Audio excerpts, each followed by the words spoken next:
Оройн төрийн зэгштэй ам нээвэл зочны ярилцлага эхэлж байна. Энэ дад бид олон улсын эдийн засгийн төлөвлөгөөнийг ураад байна. Студид ирсэн танд баярлалаа. Баярлалаа. Нэвтрүүлэгтээ урьсанд орой мэнд үзэгчтэй. Тэгэхээр яг 7 хоногийн өмнө та хүн намын хариуцлагын хорооны даргын ажлаа гинтхэн өгсөн нь энэ хүн нам доторхоодаас асуудал байна гэдгийг олон нийтэд гаргаж ирсэн л дээ. Тэгэхэд чухам яагаад ерөнхий сайд огцорхоос яг 7 хоногийн өмнө ажиллаа өгвөө. Энэ дэр ямар нэгэн учир шалтгааны холбоос байна уу гэж хардаж байна. За шууд хардаад эхэлж байгаа юм тийм. За цаг хугацааны хувьд ингэж л тарлаа л да. Тий. Ер нь бол би хариуцлагын ерөнхий хорооны даргаар сүүлийн 4 жил ажилласан 2021 оны хүн намын их хурлаас сонгогдоод ингээ ажилласан байгаа юм. Тэгээд ер нь бол сүүлийн үеийн одоо намын удирдлагуудын маань гарч байгаа шийдвэр, арга барил, тийм ээ, хандлага энэ бүхэн одоо миний сэтгэлд нийцэхэ болсон. Өөрөөр хэлбэл цаашаад хамтарч ажиллах боломжгүй болж байна гэдгийг би ойлгосон байхгүй. Тэр үднээсээ би энэ шийдвэрийг гаргасан. Магадгүй ямар нэгэн байдлаар таныг одоо намын даргач юм уу? Эсвэл одоо бусад дарга нар нь дарамтлсан юм уу? Яасан? Эсвэл хууль бус асуудлыг тулган шахсан юм уу? Юутай холбоотой юм? Үгүй одоо намаас гарч байгаа асуудал бол ерөөсөө хэн нэгний дарамт шахалт бол байгаагүй. За. Одоо энэ бол цэвэр миний хувийн шийдвэр байсан. Зүгээр яг энэ хүн нам гэдэг чинь өнөөдөр дорж чанд даргын хилээд байгаа шиг тийм институт болсон юм байхгүй байгаа байхгүй да. Тий, нэг ярилцлаган дээр бол ингэсэн байгаа юм. За манай нам болвол одоо 100,000 гишүүнтэй институцээ. Дотооддоо одоо асуудлыг ингээд олонхоороо шийдэж явдаг энэ төр гээд ярьж байгаа. За бодлого судалгааны хүрээлэнтэй. Одоо өчнөө олон өндөр боловсролтой залуучуудтай гээд ингээ ярьж байгаа байхгүй. Гэтэ бас эн чинь бол олон нийтийг одоо юу гэдгийг үнэн зөв мэдээллийг бас өгөөгүй л мэдээлэл гэж би харж байгаа байхгүй. Яг л 100,000 гэдэг юм уу? Одоо тэр чинь худлаа шүү дээ. Хаана бодлогын судалгааны хүрээлэл нь ажиллаад байгаа юм. Ажиллаж байгаа бол энэ чинь өнөөдөр зөвлөмж юм гаргах хэвээр судалгаан дээр суурлал гэж яриад энэ чинь аль хэдэн жилийн өмнө л ярьдаг байсан юм байхгүй юу? Яг үннийг хэлэхэд дорж чанд дарга өөрөө л мэдээлэлтэй орж ирэл тэгэл одоо ийм мэдээлэлтэй байна. Тэ? Одоо ийм байна. Тэгэхээр одоо энэ дээр одоо ярилцсан, энэ дээр асуудлыг өөрөө ингэ чиглүүлж орж ирэл тэгэл санал гаргуулдаг ийм л хүн байхгүй да ер нь. Тэгэхэд олонхороо асуудлыг шийддэг гэдэг нь олонхороо асуудлыг шийдэж байгаа тийм одоо дүр хэсгэлт бол тэнд байгаа л да. Одоо ямар нэгэн байдлаар танаа намын одоо зөвхөн даргын тойрон хүрээлэгчд гэдэг юм уу? Эсвэл нэг хэсэг бүлэг фракц болоод ингээд ялгараад байгаа юм уу? Юу гэж харж байна? За яг ер нь бол шин тутам намын хувьд бол нэг фракцлал байгаа юм бол ил тод байдгүй юм. За одоо баг улс төрийн бас туршлага ойлголт бас тааруутай ч холбоотойгоо чинь дандаа бас нэг улс төрд яваагүй тийм залуучууд байгаа шүү дээ. Тэр утгаараа нэг фракцлал одоо янз бүр болоод тах нь гайгүй л дээ байхгүй. Гэхдээ төлөөлөх зөвлөлд жишээлбэл дүрмийн дагуу яг төлөөлөгчд орж ирж гинүү гэдэг чинь бол бас эргэж харах ёстой л асуудал. Өнгөрсөн 4 жил та хүн намын хариуцлагын хорооны дарга хийхдээ магадгүй одоо ингээд хамтарсан засгийн газарт нэг тодорхой бас ингээд боломжтой албан тушаалууд байсан шүү дээ тийм үү.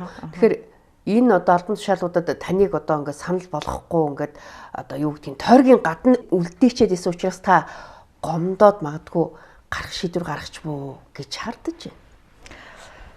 За гүг одоо тэр албан тушаал өгөөгүй учраас гээд байгаа юм юусоо байхгүй. Би дорж чанд даргын ярилцлагыг бас харсан л да. Намайг 3 зүйл дээр бол онцолж тандж хэлж явах шиг байлээ. Нэгдүгээрт нь бол гомдоод гарсан гэж таны хэлж байгааг тий. Ер нь бол шат шатандаа бол гомдол байсан байгаа. Манайханд тий. Тэрний нэг одоо гомдогчдын нэг төлөөлөл бол энэ хүмүүн гэсэн маягтай нэг хэлсэн. Хоёрдугаарт намайг одоо цаана ирэх ашигтай байсан юм шиг байна гэдэг өнцөг хэлж илээ. Гуравдугаарт одоо энэ намын дотоод асуудлыг ингээ олон нийтэд гаргаж тавьсан ёс зүгүү гэдэг ийм 3 зүйл дээр бол намайг буруутгах байгаа юм шиг байдалтай ярьслаа өгсөн байлээ л дээ. Тэгээ энэ дээр би одоо бас аль бие усаар тайлбар хиймээр санагдаад ингээд урилгаач хүлээж аваа ирсэн байхгүй юу. За гомдол гэж байна.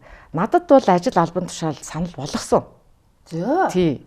тухайлбал одоо боловсролын зээлийн санд мэрэгчлэлтэн хийх үү гэсэн би хийгээд бас хэсэг хийсэн. Тэгэхээр одоо хэдэн он бэ? Тэр одоо оны өмнө тийм сандын өнгөрсөн жил одоо засагт орсны дараа одоо намар болж байгаа асуудал шүү дээ. Тийм тэгээ ингээд явхад бол намын дарга жишээлбэл энэ хүнийг одоо яхаар энэ дүлгөөнийг тэнд томилцсон ингээд тэр удирдлагынхаа хүрээнд бол бас бүх асуудал болсон юм билээ.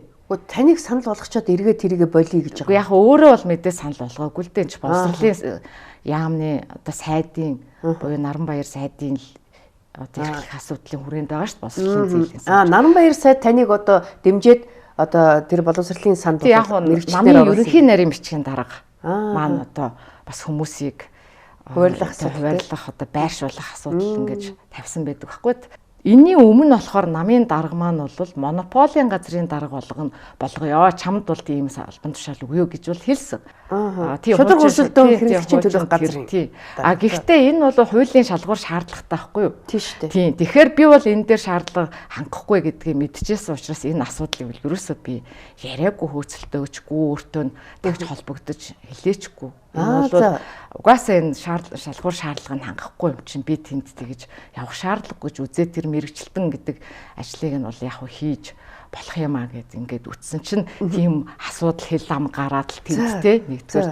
За хоёрдугаарт болохоор тэнд ажиллаж байгаа би яагаад болсон бэ гэвэл боловсролын зээлийн сан ч бас зөндөө юм зөрчилтэй асуудлууд байдаг шүү дээ. Одоо байгаа шүү дээ. Гэхдээ тэн дээр ингээд ажиллаад ингээд асуудлуудыг улс төрийн түвшинд шийдвэрлэхтэй асуудал гарч ирээд энийг одоо жишээлбэл сайдтай танилцуулахад бол тэр шийдвэрлэх улс төрийн хүсэл зориг жишээлбэл байхгүй бах жишээтэй байхгүй да. Энийг ингээд гэтэл жишээлбэл ийм асуудлыг ярихгүй энэ бол том энэ бол галтай асуудал тий шийдвэрлэхгүй боломжгүй байна. Улс төрийн нэр зориг байхгүй бах жишээ нь байхгүй да. Тэгээд та ер нь за энэ сангаас гарлаа. За тэгээ би ингээд гарсан. За ингээд явж итэл чинь яг уу надад бол бас гадаад томилгооны асуудал яригдж байгаа гэсэн. Надтай бол уулзаж яриаггүй, санал бол сонсоогүй.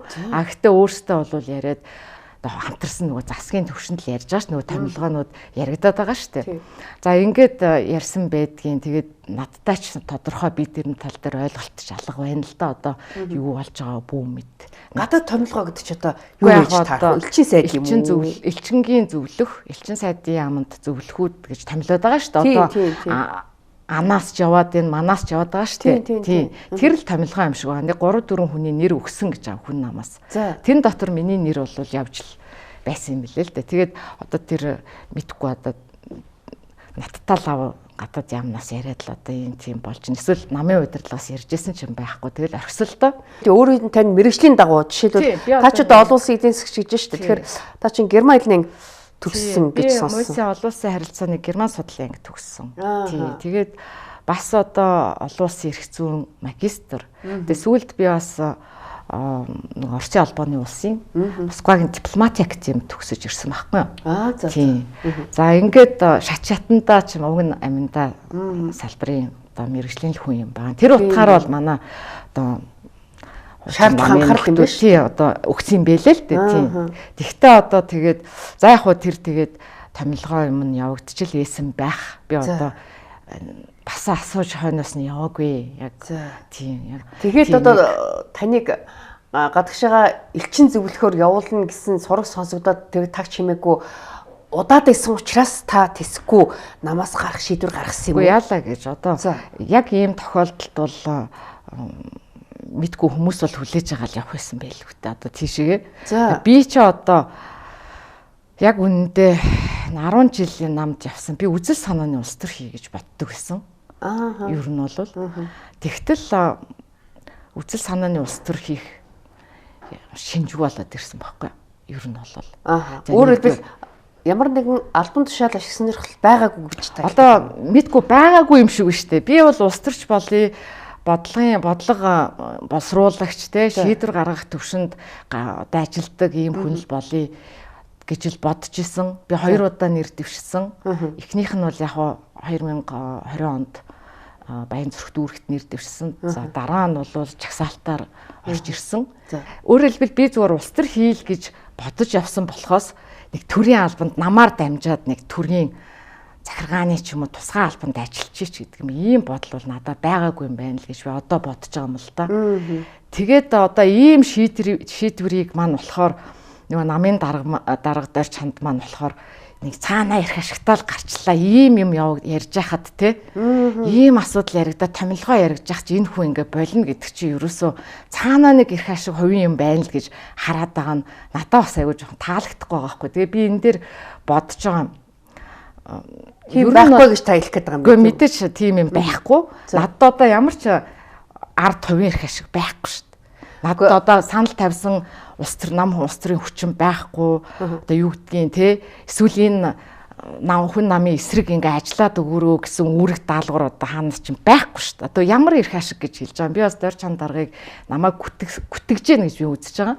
Тэгээ магадгүй дор чан дарга ингэж харцсан биш үү? Одоо ингээд ерөнхий сайдыг огцруулах асуудал яг эд яригдж байхад энэ одоо хамтарсан засгийн газар дотор байгаа намыг ч гэсэн давхар муухай харагдуулах гээд таны хүн намаас гарах одоо юм тактик хэрэглэсэн болов уу? Одоо тэр хүн одоо юу гэж бодсныг би бол мэдэхгүй. Би бол намайг олон нийтийн одоо сүлжээнд тий одоо хэвлэл мэдээлэлд тэр хүн энэ хүн цаанаа ирэх ашигтай байсан юм шиг байна байжээ ч гэнүү нэг тиймэрхүү байдлаар хэлж байгаад би бол эмзэглэж байгаа байхгүй. Тэгэхээр та ерөнхий сайдын огцруулах талд энэ ямар ч хамаагүй шүү дээ. Энэ засаг нь яа нөө энэ хамтарж байгаад яасан энэ одоо энэ бол яг миний хувийн шийдвэртэй бол тэр улс төрийн нөхцөл байдал өгн ерөөсөө хамаараагүй байхгүй хамаараагүй.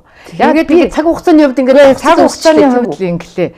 Нэгдүгээр хоёрдугаарт эн чинь би хардаа миний итгэл үнэмшил миний үнэт зүйл гэж юм байна штэ. Би энэндээ үлдээл гэж би энэ шийдвэрийг гаргаж байгаа байхгүй. Тэр энэ чинь ингээд энэ ч их тийм идеалист юм болчиход байна л да. Тэг үзэл санааны ийм ийм санхүүгийн хүмүүс ч юм ойлгодгүй юм байна л да. Заавал цаанаа нэг ийм бодит ашиг байх хэвээр. Эсвэл ямар их ашиг тэр ард нь байна гэж хараад идэх юм болов гэж би зүгээр ойлгож бодож байгаа одоо бол. Тэгээ одоо урьдчилан одоо ерөнхий сайд оюун эрднийг огцруулах асуудлыг одоо чуулганаар хэлцээд үүрээр санал хураагаад огцруулах талд шийдчихлээ. Тэгээ ерөнхий сайд огцорсноор одоо хамтарсан засгийн газар ч гэсэн огцорно. Магадгүй ингээд дараагийн засгийн газар байгуулахдад танай хүн намыг одоо хамгийн түрүүнд урих урилга нь бол хэвээрээ байгаа байх гэсэн юм одоо ойлголт байна л да. Энд дээр тайгууж харж. Тий яг хуу хэвлэл мэдээлэлд тиймэрхүү мэдээ те хүмүүс бол ярьж гин санаа оноогоо бичиж гин. Угаасаа хүн намын дарга дор чанд өөрөө одоо хамтарнаа гэдгээ бол ил тод зарлаад яваад байгаа штэ. Тийм мэдээлэл хийгээ яваад байгаа. А миний хувьд бол би бас 10 жилээ зарсан. Бас хүч хөдөлмөрөө зориулсан нам бол бас цаашаага улс төрийн амжилттай тий байгаасаа гэж би бас хувьдаа хүсэж байгаа. Тэр үүднээсээ бол миний бодлоор бол хүн нам одоо засагт хамтрахгүй. Хоёр дахь удаадаа хэрэггүй. Хоёр дахь удаадаа хэрэггүй гэж. Одоо энэ санал өгсөн нийт одоо дэмжигчид тий сонгогчд одоо намынхаа нийт гишүүд дэмжигчдээс уушлал гуйгаад ч юм уу ингээд цаашаага сөрөг хүчний үүргээ гүйцэтгээд тэгээд дараагийнхаа сонгуульд илүү амжилттай ажиллах одоо хэрвээ одоо хүсэж байгаа бол шүү дээ 28 оны сонгуульд орох гэж байгаа бол эсвэл зүгээр ингээд дуусгах гэж байгаа юм уу те ийм болвол одоо ингээд засагт хамтрахгүй ийм шийдвэрийг гаргах хэрэгтэй. Би бол тэгж бодож байгаа хувьдаа бол. Тэгэхээр таны энэ бодлыг бол намын удирдлага бол хүлээж авахгүй байх нь тодорхой байсан гэж. Тийм, яг үнэ. Ер нь бол хүлээж авах юугүй л байсан л та. Ер нь нам дотроо энэ асуудлыг хараахан яриаггүй байгаа гэд дорч чан дарах чинь. Яг хөө тийм л ах. Одоо тэр чинь бол ингээд намайг гарснаас хойших асуудал болчихж байгаа шүү дээ. Тийм. Одоо засагт хамтрах эсэх тухайн асуудлыг бол би бол мэдэхгүй шийдэхгүй. Тийм. Оролцохгүй тийм л болж байна. Тэгэхээр зүгээр одоо ингээд хамтарсан засгийн газарт ажиллаж байхдаа танаа одоо хүн намын сайд дээр ер нь хэр одоо ажиллаж исэн гэж та дүгнэхэр байна. Тэгээ арчс намыг ч гэсэн одоо ингээд засгаас хөөх ийм шийдвэр гаргасан Монгол Ардын намын баг хурлын шийдвэр гэж гэсэн та юу гэж харж байна? За яг хамтарсан засагт орох нь бол дими байсан гэдэгтээ бол би санал нэгтээс би нөгөө засагт орохын эсрэг бодолтой бол байсан шүү дээ. Тэгээ анханасаа сонгуулийн дараа юу? Тийм, сонгуулийн дараа. А энийгээ би намын удирдлагуудад бас тодорхой төвшөнд хэлж исэн. Засагт хамтрахын дэмий бид сөрөг хүчин хийх хэрэгтэй. Бид нар 8 гишүүнтэй болцсон юм чинь бид нар одоо парламентод хүчтэй сөрөг хүчин хийгээд яваад яж болно шүү дээ, тийм ээ. Орон нутгийн сонгуул бол ямар ч боломжгүй болно шүү, тийм шансгүй шүү гэдгийг бол би хэлж исэн. Энэ агуулгаараа бол би засагт хамтрахыг дэмжээгүй боловч одоо тэгээ олонхоороо тэд нар чинь шийтцсэн юм чинь. Тэгээ хүндэтгээд явж исэн. За яг тэгээ одоо нөгөө 2 сайдын асуудал гэдэг дээр бол юу хэрхэн яаж ажилласан бэ гэдэг дээр мэдээж чадах чинь нэгээрээ 2 сайн ажиллаж байгаа. Ер нь бол хүний залуучууд бол бас их хөдөлмөрч, тууштай, бас нэлээ тийм одоо юу гэдгийг гүргэр хүмүүсэлтэй яг ажил хийх дээрээ тулах юм бол яг ийм сайхан залуучуудыг харин ингээд зөв чиглүүлэх энэ тал дээр бол манай намын дарга одоо X дарга маань бол бас дарга барилан жоохон одоо ямар гэх үгтэй одоо нэг тиймэрхүү л гэж ойлгож байгаа.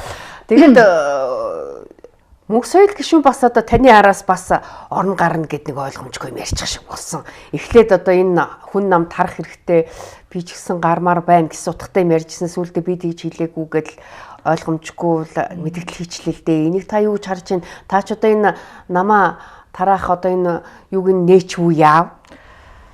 За би мөнх соёл гишүүний юу ярьсныг бол бүрэн мэдэхгүй байна. Гэхдээ миний харсан нэг өглөө би харлаа л да, нэг өгсөн ярилцлагаас харахад бол тэрэн дээр би намаас гарна гэж юусэн хэлээгүй л байсан штэ. Тий. Тий зүгээр хүн тарах хэрэгтэй гэдэг л одоо үг хэлсэн. Тийм л ярьцлага би болж үтсэн. Өөрөөс тэрнээс намаас гарна байрна гэсэн юм хэлээг баха. Би тэгж бодож байна. Тэгэхээр одоо та эхэлж гараад мөнх соёл гишүүн араас нь одоо энэ нам тарах хэрэгтэй гэдэг ингээд мэдэгдээд хэлэхээр энэ хүн нам дотор нэг тийм ойлгомжгүй фракц гэдэг юм уу юуны нэг юм ашиг сонирхлын ч юм уу юм зөрчил үүсчээд байгаа юм байна да. Тэрнийг л та нар илэрхийлж гаргаж ирж байгаа юм болов уу? Тийм яг юм чинь одоо ингээл багширсаар байгаа л бас нэг ингээл нэг зад тавьдаг штэ. Нэг тийм юм л болж гэнэ үү гэж бас хараад байгаа. Ерөнхийдөө одоо мэдээж би түрүү хэлсэн штэ. Эрх мэдэлд очихоос өмнө нэг өөр байсан, тий? Дараа нь арай өөр болчлоо гэж. Эрх мэдэлд очихоос өмнө бол бүгд ингээд нэг тийм нөгөө nice guy syndrome гэдэг штэ. Ингээд бүгд нэг гоё ингээл тий? Бүгдээрээ ингээл нэг тийм одоо ерөөсөө их үнд зүйлтэй, зарчимтай харагдаад л яриад л юм байдаг юм байна. Тэгээд эрх мэдэлд очсны дараа одоо ингээд засагт ороод ч юм уу ингээд ирэхээр шал өөр ирэх ашиг өөр юм яригадаад тий нөгөө өмнөх зарчим үнэс зүйл ярьж исэн хүмүүс ч өөр болоод ирэхээр нэг угаасаа төрөлхийн юм шудраг ёсны мэдрэмжтэй хүмүүс төсвөрлөхөд хэцүү болж ирж байгаа байхгүй. Тэрний нэг жишээ нь бол одоо манай мөнх соёл гишүүн байгаа байхгүй. Тийм. Тэгэхээр мөнх соёл гишүүн ер нь ямар шалтгаанаар энэ хүн намыг тараа ёстой гэдээ хэлчихвэ. Үгүй одоо энийг яг өөрөөс нь л асуух хэрэгтэй. Би хүний өмнөөс асууж одоо тайлбар өгөхөд бол юу хариулахад бол хэцүү байна штэ. Тийм боломжгүй. Гэхдээ бол яг хуу бид нар бол хамт 10 жил энэ намд явж ирсэн. Тэр агуулгаараа бол би мөнх соёл гишүүнийг үнэндээ бас нэлийн төсвөрсөн гэж ойлгож байгаа. Та уруу татсан биш үстэй энэ ч та. Үгүй одоо би уруу татна гэж байхгүй. Хамт ажилласан. Чи ч гэсэн миний араас одоо ингээд нэг гүү одоо би уруу татна гэж байхгүй.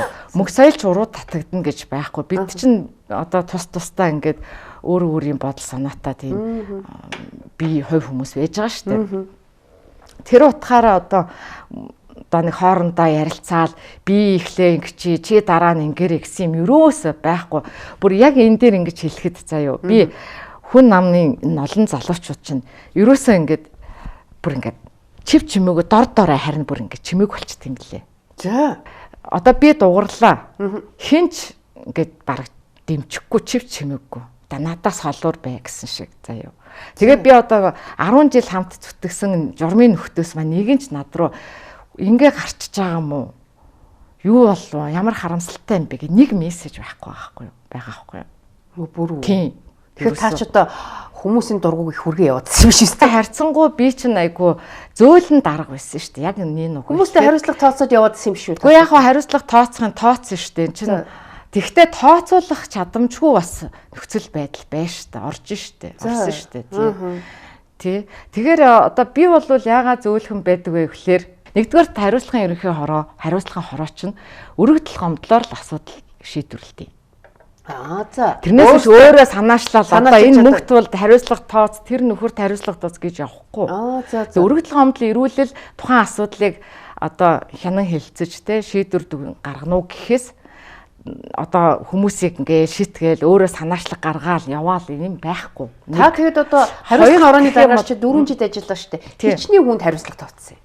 За ер нь бол би энэ хугацаанд нэг 30 өргөдөл гомдол хүлээж авч шийдсэн байдгийн. За тэгэхээр энэ ч одоо санхүүгийн юм уу, харилцаа хандлага, ёс зүйн юм уу, ямар одоо гомдол одоо нэг ёс зүйн 2 3 асуудал тий гэх мэтлэн. Тэгээ ихэнх нь одоо наашаа цаашаа өргөдөл гомдол одоо нэг хариу дүгнэлт өгөх тухай ч гэдэг юм уу ийм байдлаар. Тэгээ хамгийн гол нь нөгөө хариуцлагын хорооны маань юу нэ шийдвэр нь зүгээр санал дүгнэлт гаргадаг байхгүй юу.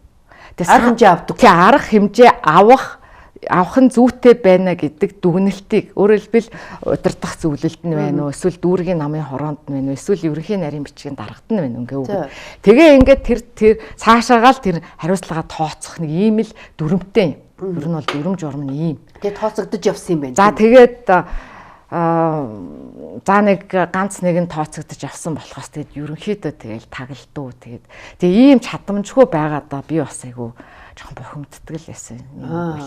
Хамгийн сүүлд одоо жишээлбэл Наранбаяр сайд найдлаг гишүүн хоёр ч хоорондоо гар зэрүүлсэн гэдэг асуудал үүсэл ойлгомжгүй байдал үүсэн шүү дээ. Энэ талаар ямар нэгэн гомдол санал ирсэн үү? Танай хариуцлагын хорон дээр асуудлыг ярьсан юм уу? Яг энэ дээр харин одоо дүгнэлт ёстой хариуцлагын ерөнхий хороо өөрөө гаргах ёстой гэж үзээд. За. Дүгнэлт гаргахын өмнө нөгөө хоёр одоо гишүүнээсээ нэмэх нь намын дарга дор чандаас тайлбар авсан. Албан ёсны тайлбар хүсээд авсан байхгүй. Гэхдээ намын дарга бол өгөөгүй юм. За. Тийм. Наранбаяр сайд бол хөрхэн яг хугацаанд ингээд их хурлын гишүүнийхээ планкн дээр ингээд өгч байгаа байхгүй юу? Юуг л тайлбар өгсөн юм дээ. Одоо санамсар болгоомжгүйгээр миний зүүн хөмсгөнд хүрсэн л гэдэг тийм тайлбар л өгсөн шүү дээ. Найдлаа гишүүн дараа нь өгсөн. Хоёлаа цахимаар одоо илгээсэн. Тэгээд адилхан агуулгатай байсан. Тийм. Санамсар харилцан зодон болоогүй. Санамсар болгоомжгүйгээр ингээд хөмсгөнд хүрснээс болоод тэгээд жоохон шалбархаа өссөн. Тэгээд би бинээс уушлахгүйгээр л чуулганд орсон гэсэн. Иймэрхүү тайлбар өгсөн. За би ингээд ийм тайлбар аваад гэхдээ дүгнэлт бол юу гэж гарч ийн гэхэлэр энэ бол угаасаа олон нийтэд цацагдсан хүн намын одоо гишүүд дэмжигчдийн нэр хүндэд харшилсан ёс зүйн зөрчил мөн гэж дүгнээд тэгээд энэ нийт гишүүд дэмжигчдээсээ уучлал гуйхыг шаардсан байхгүй.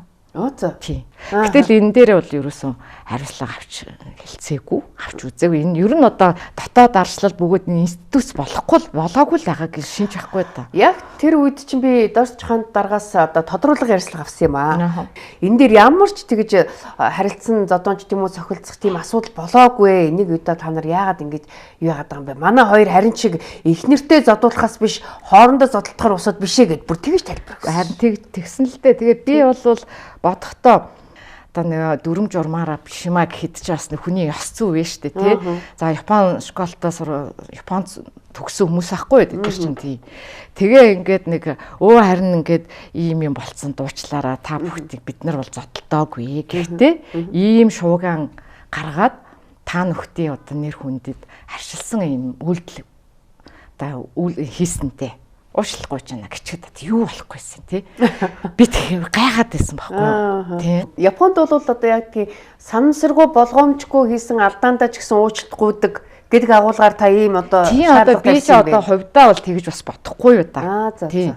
Хариуцлагын хорооны даргын одоо ингээд хийж байгаа ажлыг одоо танаа дарга юм уу удирдах зөвлөлчин дэмжихгүй эсвэл одоо үл оошох байдлаар ингээд чимээгүй хаях энэ хандлага нь танд таалагддаг учраас та ажил өгсөн юм а да.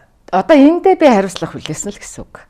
Яг би чинь чадамжгүй шүү дээ. Хариуцлагын хорооны даргын хувьд бүр. Одоо чадамжгүй байна гэсэн үг. Би анх л тэр намын дүрм хэлцээ, дараа нь хариуцлагын хорооны журам гэ батлаа ингэж. Би тэр хурал дээр хэлжсэн.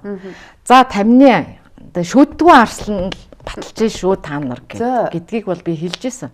Төлөөлөх зөвлөлийн тэр одоо намын баг хурал гэсэн үг ш. Тэнд хэлжсэн байгаа. Хүмүүс одоо санахан санаж л байгаа бах. Тийм. Тэгэхээр одоо энэ хариуцлагын хорооны дарга чинь намын даргатайгаа адилхан бас намынхан их хурлаас сонгогддог хоёрхан албан тушаалтны нэг гэж би сонссон. Тэгэхээр энэ та одоо жишээлбэл таныг огцруулах асуудлыг энэ намын их хурлаар шийдэх хэрэгтэй байсан юм шүү. Та яагаад төрүүлээд өргөдлөө өгч юм бэ? Тий яг уу ер нь бол уг нь бол тийм. За намын их хурл бол уг нь бол одоо оны өмнө хурлдах хэрэгтэй байсан шүү дээ. Одоо улс төрийн намын тухай одоо шинэ хуульдаа нийцүүлэх арга хэмжээг авах хэрэгтэй байсан байхгүй 12 сарын 31-ний дотор өнгөрсөн. Гэтэл энэ би тэр хурлыг хүлээжсэн байхгүй. Тийм тэр яг хуулийн хугацааны сунгацсан. Тий одоо ингээд намуудад одоо ингээд хугацаа байгаа гэдэг одоохондоо. Тий одоо ингээд одоо энэ жилээр сунгацлаа шүү. Тий одоо энэ жилдээ багтаал одоо хийх ёстой байхгүй.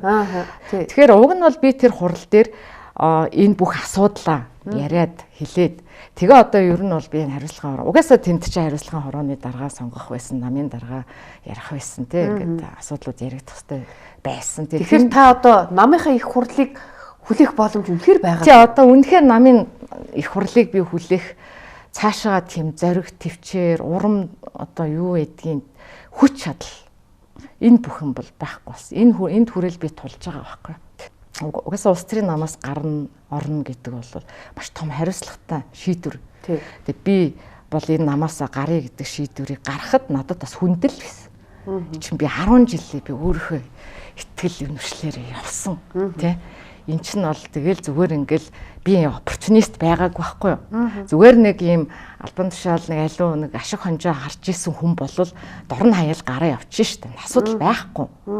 Тийм. Гэтэл би одоо ингээд намынхаа их хурлыг хүлээж авах хооронд таны нөгөө ярьжсэн гадаад томилгоо элчин зөвлөхөөр ч гэсэн томилогдчих боломжууд байсан. Одоо мэдээж байсан байх гэдэг шүү дээ. Байсан. Тэр байтугай надад төрийн өмчит кампанид менежер хийх үйл гэсэн шүү дээ. Энэ томилгооч бүтээч үү, гүч үү? Менежер хийх үү гэсэн. Одоо нэг энэ хяналтын менежер, санхүүгийн менежер гэдэг янз бүрийн менежерүүдийг томилоод байгаа шүү дээ. Өндөр цалинтай менежерүүдийг. За тэр менежер хийх үү гэдэг саналыг би болвол хүлээж аваагүй л дээ. Би татгалцсан. Яагаад? Гэхдээ одоо хардаа төрийн өмчит кампанид одоо 123 компани байгаа гэдэг байгаа шүү. Тэрэндээ 400 менежер томилно гэдэг 3 нам чинь. Тэгсэн. Тэгээ тэрний одоо нэг 30 гаруй квот хүн амд ноогдсон юм шүү. За тий. За тэгэнгүүтээ одоо хүн нам чинь мөрийн хөтөлбөр дотроо төр цомхон төртөө байна. Авилгагүй төртөө байна. Төсвийн одоо зардлыг тань хэмнэ. Тэр байтугай одоо юу яамдын тоог 10-аас хэтрүүлэхгүй одоогийн агентлагуудын тоог 3 дахин багасгах гэдэг ийм хөтөлбөртэй байсан баг. Ийм заалтай байгаа шүү дээ. Гэтэл ийм бэжж нөгөө цомхон болгоё гэдээсэн төрөө бүр улам данхаалгаад тэ өөртөө бүр тэнд очиа бүр өндөр цалинтай бүтээмжийн менежер одоо хяналтын менежер ч үлээ юу ч үлээ ингээ хийн гэд ингээ явж байгаа ч өөрөө эн чинь нөгөө маш өндөр цалинтай л гинлээ штэ. Тийм гэтэл эн чинь өөрөө бас болохгүй л байсан л байхгүй.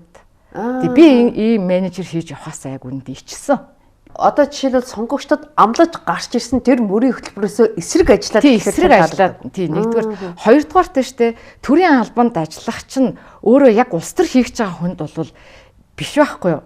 Төрийн албанд ажиллаж байгаа бол аль нэг намаас гараад өөрөө тэр шалгалтжүүлэг юмаа өгөөд сонгон шалгуултанд ороо ажиллах ашиг төлөөлөхгүйгээр ажиллах тийм. Тий одоо ингээд тийм боломжнд байсан. Би одоо жишээлбэл төрийн өмчит кампани ч юм уу эсвэл төрийн албанд тэр нөгөө тэр зээл юунаас гардаг ч бас тийм учиртай нөгөө төрийн албанд ажиллах гэсэн бол би ч одоо 10 20 тий 20 30 жилийн өмнө ажилд ороод өнөөдөр ингээд одоо төрийн албаны карьер хийгээ явж байгаа. Стал байсан биз дээ. Тэгээгүй юм бэжж нэг улс төрийн намд явж исэн улс төрийн намаар дамжингуудаа төрийн албанд очиод суух чинь бол нөгөө үзэл санааны улс төр хий тэ бодлого шийдвэр одоо гаргадаг хүн бай энэ төр гэж бодож исэн. Миний нөгөө зорилготой ч ингэ зөрчилдсөн байхгүй. Би тэрийг ойлгосон л доо. Яг гоо ингээд учрал дарга бол төрийн өмчит компаниудад 30% цомгтгол хийнэ гэдэг ийм амлалтыг өгсөн. Энэ амлалт нь одоо хэрэгжих боломж байна гэсэн хүлээлт үүсчээд байсан шүү дээ. Та энийг ер нь зэрэг хэрэгжих боломжтой байсан гэж харж байна. Тэг одоо цомгтгон л гээл улс төрчид ярьдаг штэ. Эрх баригчид тэгэл одоо тэгнэ. Одоо гээд байна. За судалж байна тэргээл яриад байд. Яг бодтой тэгээд багсгсан юм байхгүй штэ. Яа 400 менежерээр бүр ингээд төсөө яатсан байна штэ. Данхаалгацсан биш төрөө. Зардлын. Тийм зардлын улам байгаа. Тэр чинь одоо 6-7 сая дээрэс нь хувийн машинтай, жолоочтой туслахтай байна гэсэн штэ. Тэр чинь дэд захирлын статус юм биш үү? Зүгээр менежер биш ах. Ингээ харахад бол менежер юм шиг сонсог. Энэ чи бас нэг тийм хөрхөн хурган зал яваад байгаа юм шүү. Тийм одоо ингээд менежер гэхээр нэг менежер юм байна. Гэтэл яг доогуур албан тушаал юм шиг харагдаад байгаа боловч цаанаа бол эн чин одоо дэд захирлын статус байгаа байхгүй. Тийм. Тэгтэл чи эн чин ямар их зардал ингээ яах чинь. Тэгээд нөгөө ярьж исэн юмнаас эсрэг ингэхээр чинь болох юм уу? Ялангуяа хүн нам ингэж болохгүй л байсан байхгүй да. Би хүн намд яах гэж явсан юм. Хэрвээ ингэж ялгаагүй ман анаас ялгаагүй байсан бол би айл эртэн анд ч юм уу явж л ах байсан шүү дээ. Магадгүй өөрт чинь одоо ингэж намд орсноос гадна ингэж өөр намуудаас манай намд орооч гэдэг ийм санал ирж ирсэн үү? Үгүй ерөөсөө нам тэгээ одоо би чи 10 жилийн юм хүн намар тамгалагдсан нөхөр байж ш тав. Тэгэхээр чи одоо надаа хин одоо санал тавих уу те. Тийм огт тийм байхгүй. Би ер нь нэг хэсэгтээ тэр намгүй ламгүй явъя гэж бодож байгаа ер нь бол. Намгүй ламгүй гэдэг айхтар хэлтэй. Гэхдээ одоо нэг хэсэгтээ одоо тэгээд цаашаага яахыг бүүмэд. Одоо танд жишээлбэл өөр гой санал болгосон өөр одоо ажил албан шал байна уу? Гэхдээ байхгүй шүү дээ. Одоо хин ямар ч байгаа. Би ч одоо ингээл ажилгүй угаасаа л би гудамжинд лаа зөвшөөрлөл явж байгаа шүү дээ. Тий. Хаяа нэг би юу яадгийг нэг төсөл одоо богино хэмжээний ирээт төсөл дээр ч юм уу те ингээд ажиллаад нэг 5 цаас олдъё. Тэгэхээр одоо намын албан тушаал хасчихтаа бол та тодорхой хэмжээгээр цалинжижсэн үү намаас? Нам тийм цалин өгдөггүй шүү дээ. Хүмүүс намайг ингээд манай найзууд энэ төр асуудیں۔ Чи ч одоо хүн намын том дарга хариуцлагын орооны том дарга хүн цалин цаваа авдсан байх байстай. Авдаггүй шүү дээ гэхээр юу тэгвэл одоо юугаа хийж тэнт юу хийгээ яваад суугаад байгаа юм. Гэхдээ тэр ямар ч цалингүйгээр тэгээд ингээд үгүй ийм байхгүй да. Сайн дурын ажил хийдэг болж байна. Улс төрийн нам гэдэг чинь үзэл санааны ажил. За тэрний яг нь намын аппаратын ажилтнууд гэж байдаг л да. Гэхдээ хүн намд ганцхан аппаратын ажилтан л ажилтдаг шүү дээ. Цалин авдаг. За. Тий. Бусд нь бол тэгэл одоо сайн дураараа цагаа өгвөл одоо өөрийнхөө хүч хөдөлмөрөө зориулал явдагхгүй. Хинд ямар нөөц вэ тэрүүгээрээ те одоо маш их завгүй ажилтай хүн бол ханд өгнө тийм үү. Тэгээд та одоо ингээд намаасаа цалинждаггүй мөртлөө одоо ингээд сонгуульд нэр дэвших гээл бас тодорхой хэмжээний зардал гаргаж л байгаа да. Дор хаяж одоо эдэн 100 сая төгрөгийн одоо зардал гаргаад намдаа бас ханд өгөх юм шаардлага гарна. Тэгэхээр энийг яаж зохицуулж ирсэн юм? Гэхдээ одоо би чинь одоо нөгөө би түрүүн хэллээ нөгөө хинт ямар нөөц вэ түүнийг нийлүүлдэг. За одоо байхгүй юу? Жишээлбэл нэлээ мөнгөтэй нь бол мөнгөө бас гаргана штэ. Цаг нар байгаа нь бол цагаа зарцуулах жишээтэй. Эсвэл одоо хурал хувь хийхэд ингээ байр савны боломжтой тий байвал одоо ингээд байр саваа одоо өгөгч хэрэглүүлэгч байдаг юм уу? Машин тэргийг хэрэглүүлэгч байдаг юм уу? Нэг ер нь ингэж л явдаг л байхгүй да намын байгууллага чи юу? Намын байгууллагын зовлон бас их байгаа. Зүгээр таны түрүүний асуултанд хариулахад нэр дэвшихтэй. Би бол чагсаалтанд би одоо жишээл 14-т. Чагсан шүү дээ. Ер нь бол эмхтэй гэдгээр нь тэгээд олон жил явсан зүтгэсэн гэдгээр нь яг энэ асуудалтай холбогдуулаа нэг зүгээр бас юм хэлэхэд хүмүүс хэрэг манайхан санаж байгаа бол би мэдгэжсэн байхгүй. Би бол одоо нэр дэвшихгүй шүү. Би бол намын арталд намдаа л ажиллая. Тийм. Би бол нэр дэвшихгүй гэсэн чинь чагсаалт одоо орж ирж ах чинь эмэгтэйчүүд боломж гарч байгаа штэ гэхэд үгүй тэгсэн ч гэсэн би нэр дэвшихгүй гэдгээ би бол хамгийн анх мэдэгдэжсэн хүн байгаа юм. Тэгээ ягаад 14-т чагсчих вэ? Тэгээд яг зөв. За тэгээд ингэсэн чинь нөгөө эн чинь ингээд явсараад эмэгтэй эрэхтэй боллоо штэ. Чагсаалт хүчээр нэрийг чинь зоосон юм уу? Тийм нэгдүгээр хоёрдугаарт нөгөө хүн нам чи 50 гэ хөтөлбөр зарласан байхгүй юу? Одоо гендрийн тэгш байдал гэж. За ингэнгүү чи одоо нөгөө хүн нам чи 50 одоо 126-гийнхаа 50% нэмэгтэй 50% нь эрэгтэй болохыг гэж. Ийм одоо нөгөө юм руу орчихгүй юу? За тэгээд эренгүүт намын дарга бол намайг за нэр дэвшээ. Бид 3 удаа уулзсан. За би нэр дэвшихгүй гэсэн. Таныг уул намын дарга, намын удирдах зөвлөл чинь таныг ер нь дэмжиж л одоо ингээд нэр дэвшээчээ бид нар ингээд өөрийн чинь жагсаалтын нэлээд урдуур оруулж өгье гэдэг хангалттай дэмцсэн биш. Та тэгээ яагаад ингээд зөрүүлдэггүй яалаа гэж жагсаалтын 10-т биш шүү дээ. Би хэрвээ нам бодлогоор тийм мэрээс зарчимтай юм бол жагсаалтынхаа 10 дотор ядаж зоолтоо. За тэр байтугай мөнх соёл гишүүн чинь 6-д зоосон шүү дээ. За тэгтэл мөнх соёл гишүүн чинь бас мэрээс зарчим гэж их ярьдаг намд чинь бол бас ихэндээ л явах ёстой хүн байхгүй да. Би бол энэ дээр бол зарчмын хувьд бол одоо ингээд жоохон дараалалаар явах ёстой л гэж бодож ирсэн. Би ягаад 10-т тэгээд орохгүй байна вэ те? Яг мэрэтээр яг мөнгө авахгүй да. Мөнгө өгөөгүй. Одоо жагсаалт чинь мөнгөтэй. Тий. Намын одоо эхний 10 ч ихсэн улсууд бол тодорхой хэмжээгээр намдаа нэг мөнгө хандивлах ийм юутай байдаг ч босхтой байдаг штэ. Тэгэхээр одоо эхний 10-т орсон улсууд хэдийг өгч ирсэн юм? За одоо тэгэл одоо жагсаалтын эхний 10 бол хүн тос бүр тэр бом л гэж ярьж байсан ш. Тэгээ одоо тэр бом нь яг тэр бомоо өгсөн юм уу? Тэр бомоос илүү өгч өгсөн юм уу? Тэрийг бол одоо өстой бүмэд. За тэгээд намайг тэр за чи тэгвэл мөнгө өгөхгүй юм бол яадаг ч байсан жагс. Дэвш. Сүүлдээ намын дарга загинсан. Хариуцлагын ерөнхий орны дарга байж ич чи нэр дэвшихгүй бол чамтай хариуцлага ярина. Энэ олон эмэгтэйчүүд чи манлал үзүүлэх ёстой. Чи дэвшихгүйгүй энэ олон хүмүүс чинь яах юм болж гин гэдэг асуудлыг тавьж. Тэгээд би чинь одоо арга буюу одоо зөв юм биш үү? Тэгээ одоо тэгээ за яг хөө тэгэл жагсъя да намаа бодоод гэдэг. Тэрнээс биш би одоо бөөр тэр хойно ингээд жагсаж явах бол надад бас яг хувь хүний хувьд бол сонирхол байхгүй. Та одоо үнэхээр тийм амбицгүй юм уу? Жишээ нь бол улс төрөөр ингээд 10 жил явж байгаа тань шиг хүн бол дотроо бол тийм бодолтой л яваа штэ. Тий яг хөө. Тэгвэл би бол нөгөө намын мэрэц зарчим гэдэг юмд бодлогод нь их найдаж ирсэн л да. За. Би угаасаа ийм өнөөгийн улс төрийн нөхцөл байдалд би бол мөнгөгүй тэгээ ийм артаа багхгүй хүн хүчгүй ийм хүн бол ганцаараа тэгэл нэг амар амбицлал гişүүн болоод явах боломж бол байхгүй мэн гэдэг би бол олж харсан л байхгүй. Тийм учраас би дэвшихгүй.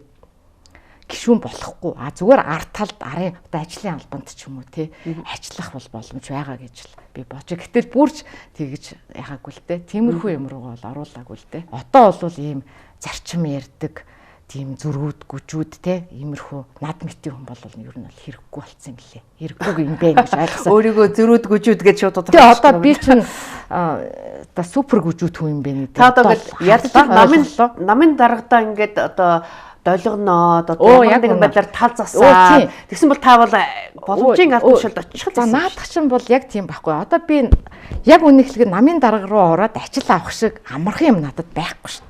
Тэр ажил албан тушаалаа надад өг гэл. За нэхэх шиг.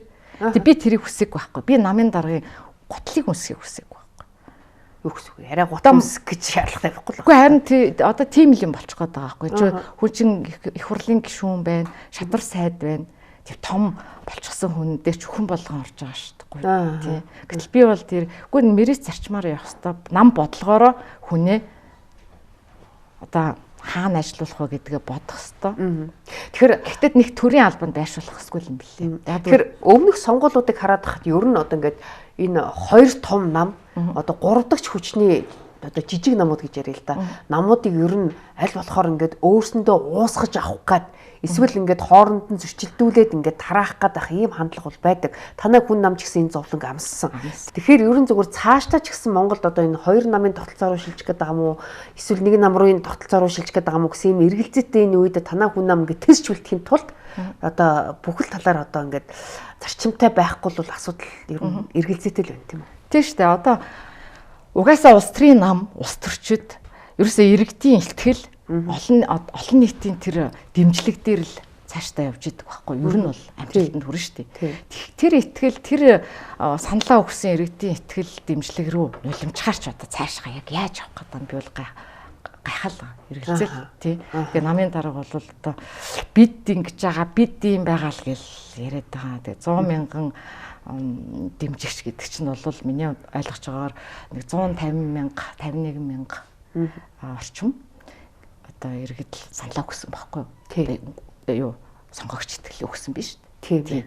Тэрийг л яриад байгаа юм болов уу гэж бодоод байгаа. Уг нь танай хүн намд чинь нөгөө хоёр том намыг бодох юм бол харьцангуй бас ингээд гадаад дотоод одоо өндөр боловсрол эзэмшсэн бас нэг юм төлөвшсөн ийм залуучууд орж ирсэн гэж харагдаад байгаа шүү дээ. Тэгээд та болохоор одоо энэ намаас гарах шийдвэр гаргасандаа ер нь одоо харамсахгүй. Яалаа гэж би харамсахгүй. Би чинь асуудлыг ер нь тултал явж байгаа л тултал шийдвэр гаргадаг. Би бол эргэж харна гэж байдаггүй тийм төрлийн хүн байхгүй. За одоо амьдралын турш би тийм юм. Та жишээлбэл одоо ингээд намын тамга ингээд гардуулж буцааж өгж яхад одоо яаж хүлээж авсан ямар нэгэн байдлаар таныг одоо эргэж энэ шийдвэрээ эргэж хараад бодоод үзээч гэж ятгсан.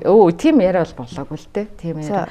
Одоо жишээлбэл би та тамга хинд өгсөн. Би комисс гаргаж хүлээлгэж өгье гэдэг хүсэл тавьсан. Тэгээд хүн намаас комисс гаргаж өгсөн. Тэгээд би ясаар бүх бичиг цаас бүх юмнуудаа ингээд тамгатай мэдэгтэй хадагтаа өгсөн. Зүгээр та одоо ингээд олон улсын эдийн засгийн мэрэгчлээ. Тэгээд Герман судлаар одоо мэрэгчсэн хүн гэж хараад байна шүү. Тэгэхээр Москвад одоо дипломатын академид одоо аспирантаар сурч байгаа юм байна тийм үү? Сураад төгссөн. Төгссөн. Одоо тэгэхээр та одоо докторийн ажлыг хийж байгаа юм байна гэж бодлоо тийм үү? За тий. Тэгэхээр би нөгөө түрүү хэлсэн Мойсын олон улсын харилцааны Герман судлалт төгссөн. За олон улсын эрх зүйч бас магистр бас хийсэн. За тэгээд би ч одоо нөгөө Германд бас сурсан. За ирээд бас Конрад Аденауэрийн санд ажиллаж исэн. Би бол нэг юм герман школтой хүн байхгүй юу. За ингээд сүүлд дипломати академид суралцах хүсэл дээрээ тэгээд дипломати академид сурсан. За. Тэгээ ковид ч гараа тэгээд юм хамгаалж чадаагүй юм. Хэл хаагдаад. Тэгээд за тийм одоо олон улсын эдийн засгийн докторантурд сурсан гэсэн үг. Ууг нь бол би юм герман школтой хүн. За тэгтэл чи ингээд сүүлд яг юм Оросд төгссөн гэдэг утгаар одоо нам дотроо бас жоохон нэр хоч зүүнэ. Надад би чинь одоо бас тэгээ Оросын тагнуул КГБшнэгч гэдэг юм уу те бас намайг чинь жоохон Оросын талыг одоо улаан хамгаалдагч гэдэг юм уу. Нэг тиймэрхүү асуудал болсон ярьдаг л байсан юм. Юу гэсэн үг юм. Та одоо ингээд Москвагийн дипломатын академид одоо суралцж ирснийхаа төлөө тийм нэр өгч авч байгаа. Тий, одоо тэгээд яг хөтэ нөгөө бид нар чинь олон улсын харилцааны хүмүүс. Тэгэхээр ингээд аливаа улс орнтой ингээд тэнцвэртэй харилцах тухай, тэнцвэртэй байх тухай ойлголттой тийм хүмүүс байхгүй юу? Тий. Тэрнээс биш одоо тэр манд тухай, энэ манд тухай, тэр муухай улс, энэ муухай улс гэж юусэн харьцахгүй шүү дээ. Энд чинь мэрэгжлийн бас нэг юм байна. Онцлог бас байна. Тий. Бүх одоо ялангуяа хоёр хүрчтэйгөө тэнцвэртэй харьцах хэрэгтэй. Гурав дахь хүрчтэйгөө бас харьцах хэрэгтэй. Олон тулгуурт гадаад бодлого хэрэгжүүлэх ёстой. Ер нь жоохон тиймэрхүү маргаан бас болно. Бас гадуурхагдаад байсан. Гадуурхагдах маягтай байсан. Тэгээ одоо бол мэдгүй юу болж байгаа гайгүй нөгөө одоо юу яаж байгаа мэдэхгүй байна. За дээрэс нь Англи, Америк төгсөөгүй бол бас жоохон одоо боловсралгүй хүний тоонд орно шүү дээ. Орос, Германд одоо доктор хамгаалсан чамаагүй юу? Тий. Ер нь жоохон тийм маягтай байсан юм. За яг хоо энийг бол би одоо анх удаага л ам нээвэл уушиг нэ гэхчээр тэгэл энд л ярьж байна л да. Тий. Тэгэхээр одоо сүүлийн үед ер нь одоо дэлхийн олон улсын харилцаа эрс хүвтэрчлээ шүү дээ тий. Энд дээр ер нь бас дотроо бодолтой л байгаа даа. Тий. Дотроо бодолтой л байх хэвээр одоо олон улсын нөхцөл байдал, геополитикийн нөхцөл хүндэрчлэл гэж яриад байгаа.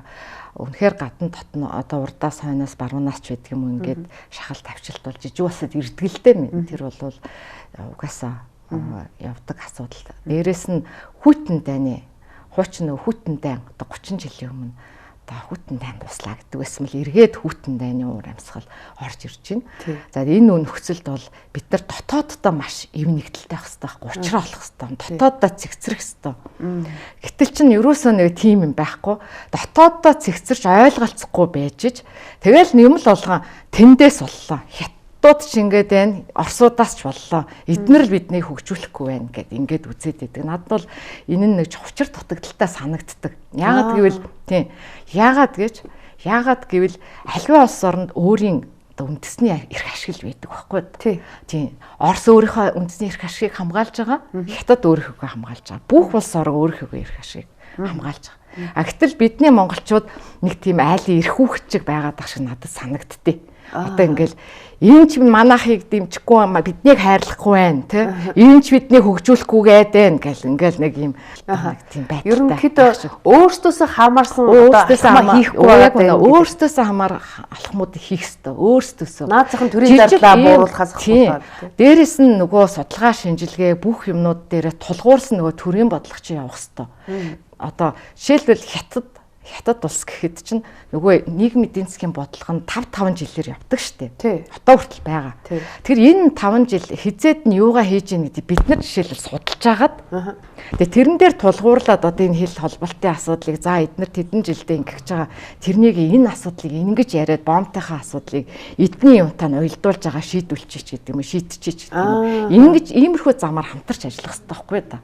Олон улсын нөхцөл байдалтайгаа үйлдвэрлэж одоо энэний чинь төлөө хурш орон судлал гэж байна. Бүс нутаг судлал гэж байна. Энэ судалгаануудыг чи хийж байгаа. За энэ Казахстан ингэж байгаа юм байна. Орос ингэж байгаа юм байна. Хил орчимдоо ингэж байгаа юм байна. Хятад одоо ингэж байгаа юм байна. Тэ? Тийм эндээ нийцүүлж агаад бид тэгвэл энэ ингэх стан байна. Тэгээд ер нь олон улсын харилцаанд нэг ийм хэл зүг байдаг. Жижиг улс одоо чадах бүхнээ хийх ёстой гэж. Их гүрэн юу хүснэ хийдэг байхгүй. Их гүрэн чинь юу хүснэ хийн шүү дээ. Дайн хийвэл хийн. Юу л бол хийн. Юу хүснэ хийх ба. Жижиг улсад тийм болгож байхгүй учраас одоо чадах чинийгээр хийх ёстой. Тэр агуулгаараа бол би зүгээр салбарын хүний хувьд хэлэхэд элчин сайдын яамдууд бол өнөөдөр хөрөнгө оруулалтыг худалдааны асуудал дээр маш дэд зэргээр ажиллаж байгаа ёстой. Гадны хөрөнгө оруулалт одоо орж ирэхгүй байна. Гадны хөрөнгө оруулагчдыг бид нэр үргээгээд байна гэдэг асуудал ярьж байна. Одоо ингээ улс төр докторгүй болохоор бүр одоо ингээ цуглаагаад явчихнаа гэж яриад байгаа шүү. Үгүй л дээ бас яг тийм биш. Гадаадын хөрөнгө оруулалт оруулж ирэх нөхцөл байдаг. Одоо хөрөнгө оруулалтын таатай нөхцөл гэж ярьдаг шүү дээ. Тэгтэл нэг засаг хамтраагүйгээс болоод төр зөвхөн тогтворгүй болчлоо гэдэг байдлаар хөрөнгө оруулалт үргэлжлэе гэж яриад байгаа нь өөрөө өрөөсгөл байхгүй юу? Тий.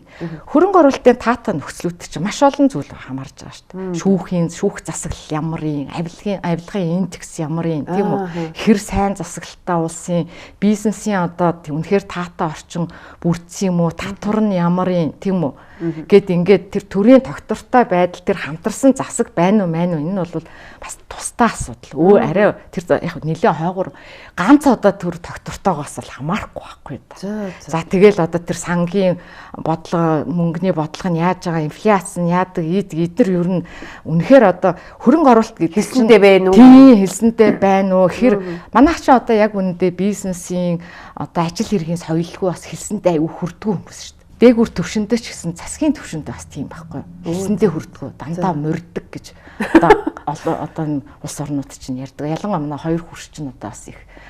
Одоо жишээлбэл ингэж байгаа нөгөө алтан булгийн чөлөөт бүсий чинь олон жил ярьлаа шүү тийм ээ. За тийм. Бараг 20 жил ярьж байгаа сте. Тэгтэл чинь алтан булгийн чөлөөт бүсий асуудлыг хизээч Оросынхаа талтай, хойд хуршийнхаа талтайгаа ерөөс яриаггүй байдаг байхгүй. 2 жилийн өмнө худалдаа аж үйлдвэрийн танхим дээр нэг тийм чуулган форум болсон. Тэнд элчин сайд нь Оросын улбаны улсын элчин сайд нь оролцож ирсэн нэг юм хальт би бас санаж байна. Тэрэн дээр яг тэгж ярьж байгаа байсан. Тэр элчин сайд нь 8 жил би одоо энд ажиллахад алтан булгийн чөлөөт бүсийн асуудлаар ямар ч дарга Монголын орж ирж байгаагүй шүү дээ. Асуудлаа ингэж ярихгүй ойлголцохгүй яваад шүү. Тий. Эсвэл одоо хэтэрхий төрийн өндөр дээд түвшинд яриад байгаа юм болов уу? Одоо элчин сайдын оронд биш. Мэдхгүй одоо тэгээд тийм юм уу? Эсвэл ямар учиртай. Тэгээ одоо нөгөө замын үүдийн чөлөөт бүс ч гэсэн одоо ингээл бас л ингээд ойлгомжгүй байдлаар ингээл нэг одоо энэ хэл холболтын саяны төмөр замын асуудал гашуун сухад тий. Эний чинь хятад манайх ингээл өөртөө бариад ингээл очисон чил хятадын тал нь мдээгүй байсан л гэдэг л байхгүй. Та нар одоо бид нар чинь 5 жилээр төлөвлөдөг. Энэний чи одоо шийдэх юм одоо бол байхгүй ш төсөвч байхгүй гэдэг ч юм уу тий. Та нар ингээд уялдуулах хэрэгтэй байхгүй да тий. Хурш орнуудтайгаа ойлголцож ажиллаад тэр тусмаа одоо бид чи хоёрхан хурш оронтой. Энэ хоёр хурштэйгөл дээд зэрэгээр ойлголцож одоо хамтарч ажиллах явдал чухал байхгүй. Тэгээ бид нар одоо нэг зүйл бас энэ дээр хэлэхэд нэг улс төрийн харилцаа, улс төрийн юм л яриад байна. Эдийн засгийн харилцаа хөгжүүлэх хэрэгтэй шүү дээ. Худалдаа эдийн засгаа жоохон ялгаж салгах хэрэгтэй байхгүй. Бид нар чи худалдааны яамтай болох хэрэгтэй гэж яриад байгаа. Яг үнэ. Тийм. За яг би энэ дээр яг ингэж хэлэхэд одоо энэ ингээд засаг огцорчлоо тийм үү, засаг унчлаа. Дараагийн одоо засгийн газар байгуулагдана. Засгийн газрын бүтэц яригдана. За энэ дээр бол одоо хэрэгтэй хэрэггүй энэ яамдуудын тоог цөөлөөд худалдааны яам байгуулах хэрэгтэй байхгүй. Худалдааны асуудлыг одоо зохицуулдаг, бодлогын зохицуулдаг яам шаардлагатай. Яагаад гэж Монгол улс худалдаагаар амь цогоодог болсон байхгүй юу? Бид нар ч ааж үйлдвэр байхгүй. Хэрэглэгч улс. Худалдаад хийж идэг. За тэгэнгүүт энэ дээр худалдааны биднэрт яам байхгүй, бодлогын зохицуулдаг. Худалдааны бүр хууль ямар зохицуулт байх. Нэрийн хууль нь одоо өмнөх парламентаас яригдаад одоо хүртэл таг чимэг болчихсон. Тийм шүү дээ. Худалдааны хуульгүй. Тэгээ би энийг юу гэж хардаг гэвэл ерөөсөө энэ худалдааны хуульгүй энэ салбар зохицуултгүй яваа нь өөрөө эрх баригчдад их таатаад одоо зүйл юм байна гэж.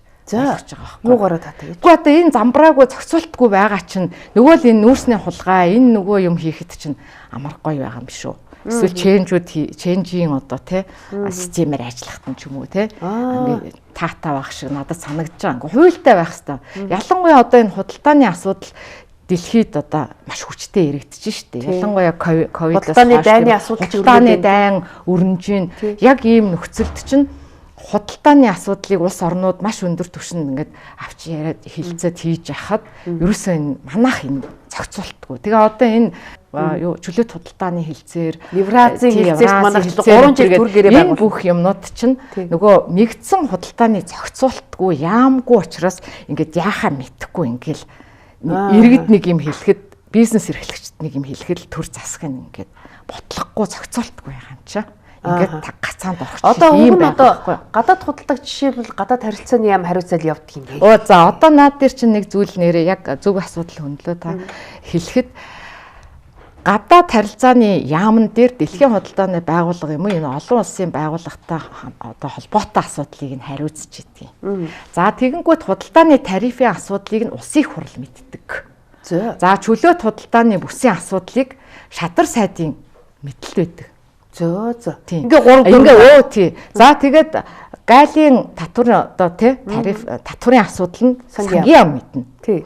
За ингээд нөгөө эрдэс баялын экспортын асуудлыг уулуурхаа юм мэднэ. Дотоодын худалдаагаа хүдайчгүй мэднэ. За тий. Гэх мэгчлэнгээр нөгөө энэ салбар энэ бүр худалдаагаар амьдардаг улс ээжж худалдааны хамгийн том энэ салбараа ингээд тараагаа хайчаар нэгдмэл бодлого байхгүй. Инхээр бид нар ингээд ороо хий хэрэгэд. Яам болгон өөрийнхөө амбицаар ингээд өөрөө шийдвэр гаргаад байна. Тэгэхээр ингээд тэр чөлөөт худалдааны хилцээр хийж чадахгүй байна. Энэ нүүрсний экспорт, нүүрсний асуудлыг чинь зохицуулж болохгүй байна. Худалдаагаад байгаа үйлдвэрлэл яригддаг. Тээвэр логистик яригддаг тий.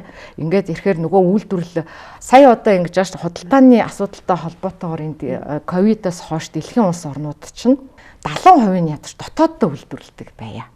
30% бол тий импортлж болно. Яг тэгвэл бидний бас өөрсдөө хийж чадахгүй, хийх шаардлагагүй зүйлс бас байж болно шүү дээ. Тэгэхээр ингээд жишээлбэл энийг чи ингээд худалдааны тариф бодлогоор зохицуулах хэрэгтэй. Манай болохоор бүр байхгүй байгаа байхгүй. Ерөөсөө энэ асуудал яригдахгүй.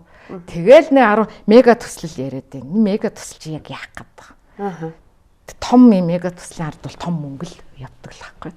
Тэгэл мөнгөний л ашиг сонирхол явж байна. Би хавьтаа харж. Тэгэхээр мега гэж хэлэхээргүй төслүүд байна гэдэгтээ санал нийлэх. Тэгэхээр яг нь ерөнхий сайд оюун эрдэнэ хамтарсан засгийн газар бол одоо 14 мега төсөл гэж яриад бас яг хөгжлийг одоо нэг түргтгэх ийм уриал лозонтол одоо эхлүүлж исэн гэж хараад байгаа л да. Тэгээд хүүхдийнх нь одоо тансаглалын асуудлаас болоод энэ төрийн одоо асуудал болж хувирсныг ер нь та юу гэж харж байна? Ууг нь бол огцрох орлогоо нотлол гэсэн шүү дээ. Орлогоо нотлол гэсэн. Орлогоо нотлоод алиач л гэсэн залуучууд. Тэгтэл орлогоо нотлохын оронд чинь л бүр шал баг хурлаа хийгээд баг хурал дээр бүр шал өөр ардсан намын асуудал болгож хувиргаад ардсан намыг засгаасаа хөөгөөд эдэр те. Тэгээ ардсан намын буруу юм шигч болгоо. Сүүлдээ бүр трийгээ ингээд нөгөө ихтгэл үзүүлэх асуудал болгоод их хуралд оруулаад нөгөө хідэн гişүүдээ бүр хүнд байдал нөхцөл байдалд оруулаад эдэр те. Ингээд нэг ийм одоо бодлонтой ийм асуудал болгож хувиргасан нь бол мэдгүй улс төрчийн хувьд бол их л ичгвтэр тийм л одоо юм болчлоо л доо. Тэгээ ууг нь бол их сайхан гоё. Орлогоо нотлоо эсвэл ингэж үзэж байгаа л би огцорё гэл гарчих юм дээр ч одоо болдгүй юм байл үү дээ. Тэгж л бодож байна.